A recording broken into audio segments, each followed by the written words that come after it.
오프라 윈프리가 꼽는 자신의 성공 비결은 무엇일까요? 그녀는 감사일기를 최고의 비결이라 말합니다. 오프라는 매일 자기 전에 그날에 감사했던 일들을 일기에 썼다고 합니다. 그것을 쓰면서 인생의 초점을 어디에 맞추어야 할지를 깨닫게 되었다고 하네요.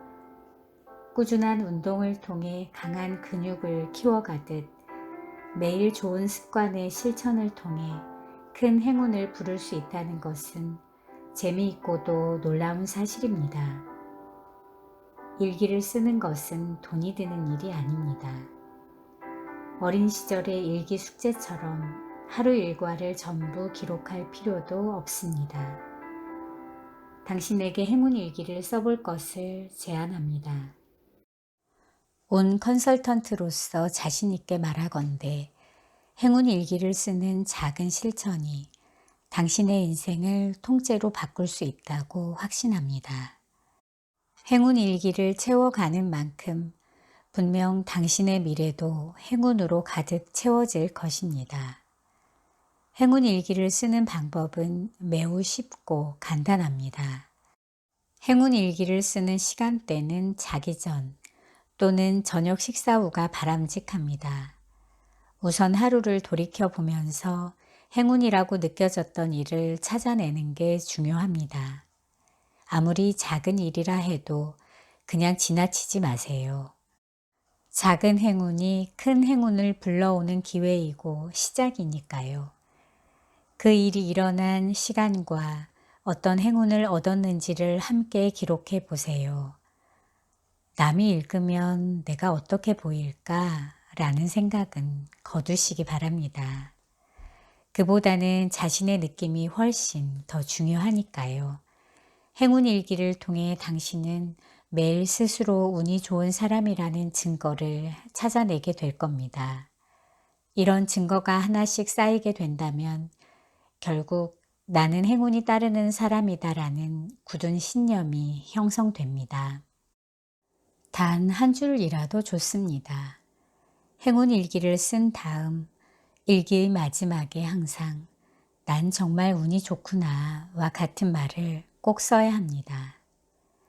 이렇게 운이 좋은 사람으로 만들어 주셔서 감사합니다와 같이 구체적인 마음을 표현하는 것도 좋겠지요.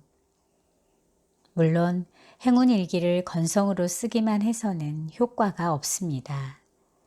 자기에게 주어진 행운을 기쁜 마음으로 느껴야 합니다. 스스로 행운아임을 믿고 감사하게 행동해야 합니다. 행운 일기를 매일 쓰기가 힘들다면 2, 3일에 한 번씩이라도 쓰는 습관을 가지도록 하세요. 작은 기쁨을 차곡차곡 쌓아두는 습관은 시기에 관계없이 좋은 일을 불러들이는 기운이지요. 행운 일기를 통해 당신이 즐겁게 맞이한 작은 행운들이 꼬리에 꼬리를 물고 이어져 큰 행운을 부르는 선순환으로 이어지기를 바랍니다.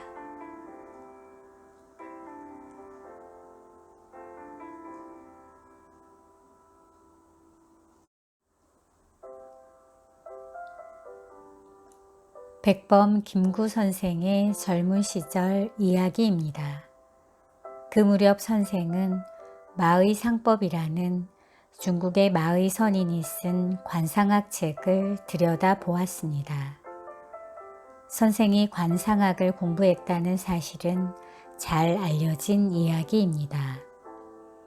관상학을 공부하던 어느 겨울날, 선생은 거울에 비친 자신의 얼굴을 가만히 들여다보았습니다.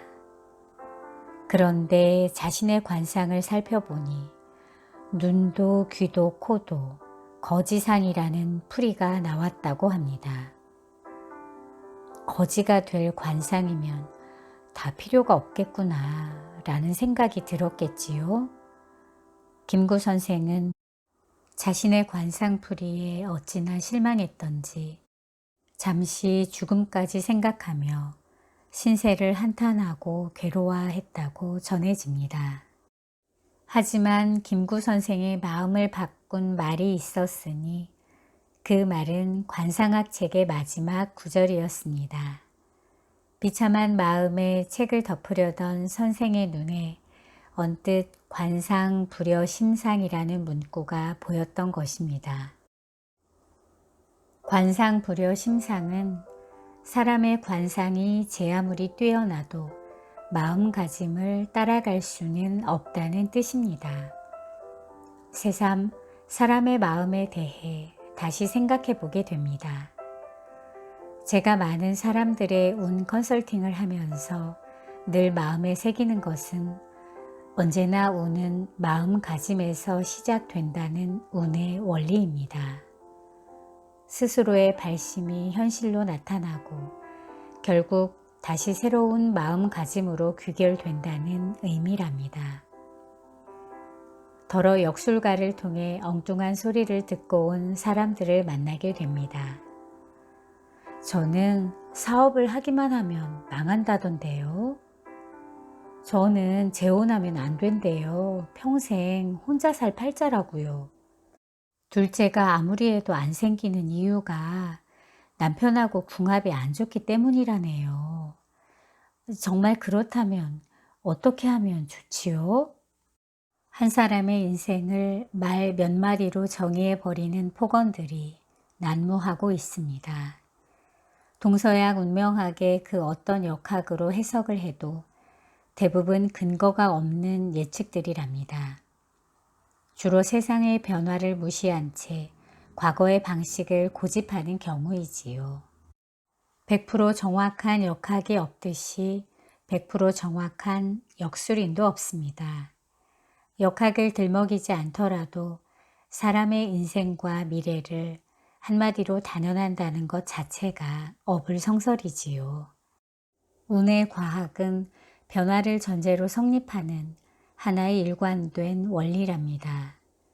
운명의 운자도 움직인다는 뜻이고 주역의 역자도 변하고 바뀐다는 뜻을 가지고 있지요. 만물은 변한다는 게 바로 우주 만물을 움직이는 불변의 법칙이니까요.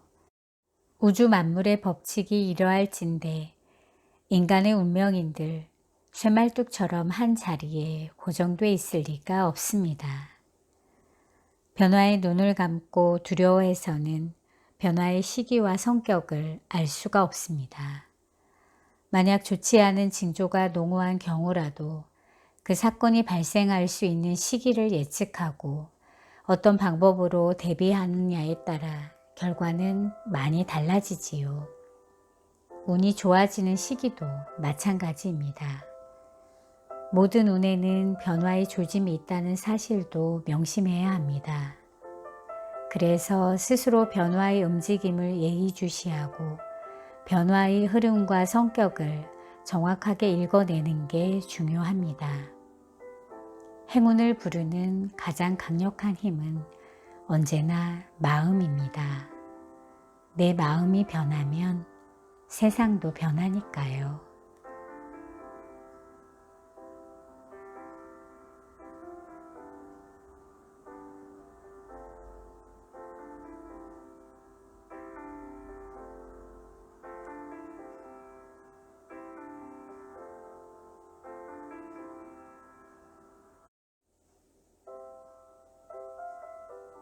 오늘은 대한민국 상위 1%의 멘토가 말하는 운의 원리, 오래된 비밀의 내용 중에서 좋은 관상은 좋은 심상을 따르지 못한다와 매일 행운일기를 써라와 함께 했습니다.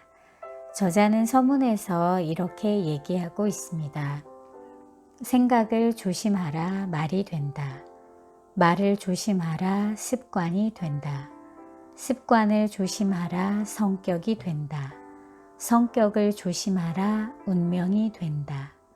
우리가 생각하는 대로 우리는 실현된다.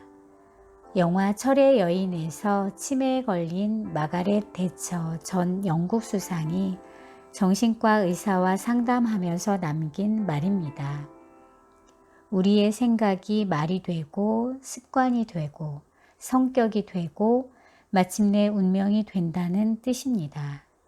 그녀의 아버지가 인생의 좌우명처럼 들려준 말이라고 하네요. 그렇습니다. 수많은 운명론자들의 주장에도 불구하고 인간은 자신의 운명을 만들어갈 수 있는 존재입니다. 세상에서 벌어지는 많은 일이 우연으로 점철된 것처럼 보이지만 실제로는 일정한 법칙 아래 한치의 오차도 없이 정교하게 움직이는 과학의 세계랍니다.